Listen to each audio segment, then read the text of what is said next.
Can you please state your name and briefly explain what this book is about? I'm Hattie Inez Brooks, and this book is about my homesteading life in Montana. What trials or joys came with being a homesteader? When I first came to Montana to take over my uncle's claim, I had no idea what I was doing. And with that came many trials. There was harsh weather in the winter, and I had to take care of my cow and horse in the freezing snow. When spring came, the weather was nice, but I was faced with the challenge of farming. It turned out to be a great blessing, and I made several friends. During the time that you were in Montana, the war was still raging. How did this affect your life? First of all, my old friend from Iowa, Charlie, was battling in France.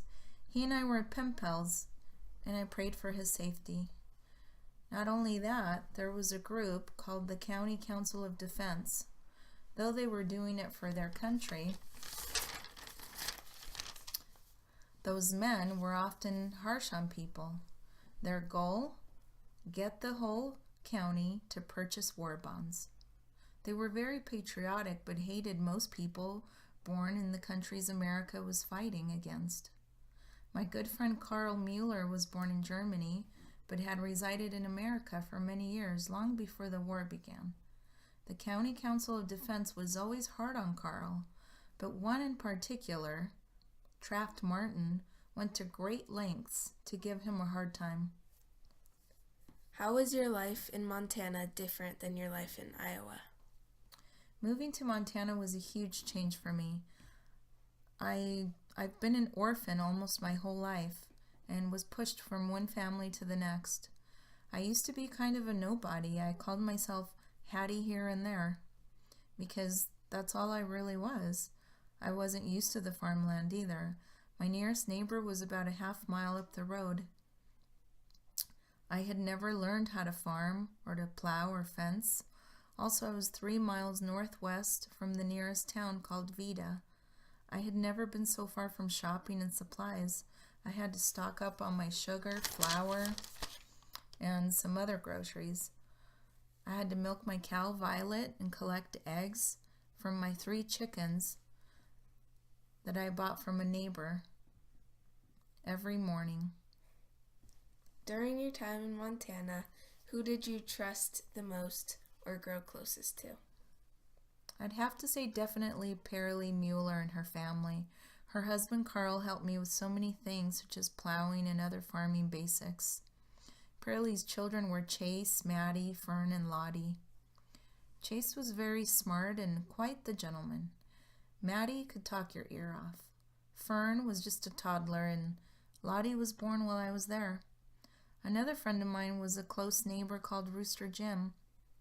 He was a good friend of my Uncle Chester, whose land I took over. He was kind enough to give me 4 of his precious chickens as well. What would you say is the most valuable thing you learned? Well, I learned so many things that it's hard to say, but probably this. You can do anything you put your mind and strength to. There were times where I thought I just couldn't do it. I couldn't finish fencing the hundreds of stakes over my 40 acres. I couldn't go out in the below zero temperatures to milk my cow. I couldn't finish harvesting wheat. I couldn't prove up on my uncle's land, but I did because I tried and I pushed through all my hard work and labor. Can you tell me more about your Uncle Chester? I never met him. He was always just a name to me. When I was sent a letter informing me that my Uncle Chester had died and he left me over 40 acres, a cranky cow and a horse, I didn't know what to think. I took on a big responsibility, but I was glad to have it. Living with my Aunt Ivy and Uncle Holt, I didn't have much freedom. This would give me the opportunity to be independent. Tell me more about your life in Iowa. I was used to moving. My whole life, I had been shuffled around from relative to relative.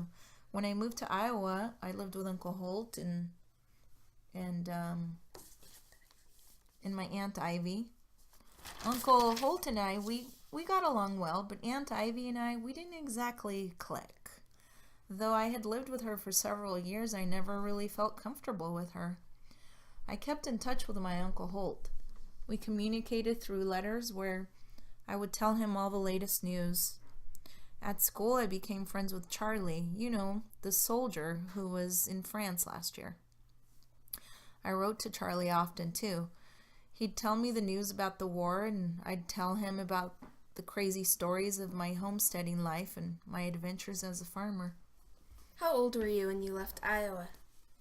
I was 16 years old. Wow, that's really young. I know. Aunt Ivy thought I was crazy, and I was. There was a lot I had to do at such a young age. I didn't finish high school, but I learned so much in Montana. Maybe more than I would have learned in high school. And I'm grateful I didn't finish school because I wouldn't have had the experience I did if I had gone to school. Thank you.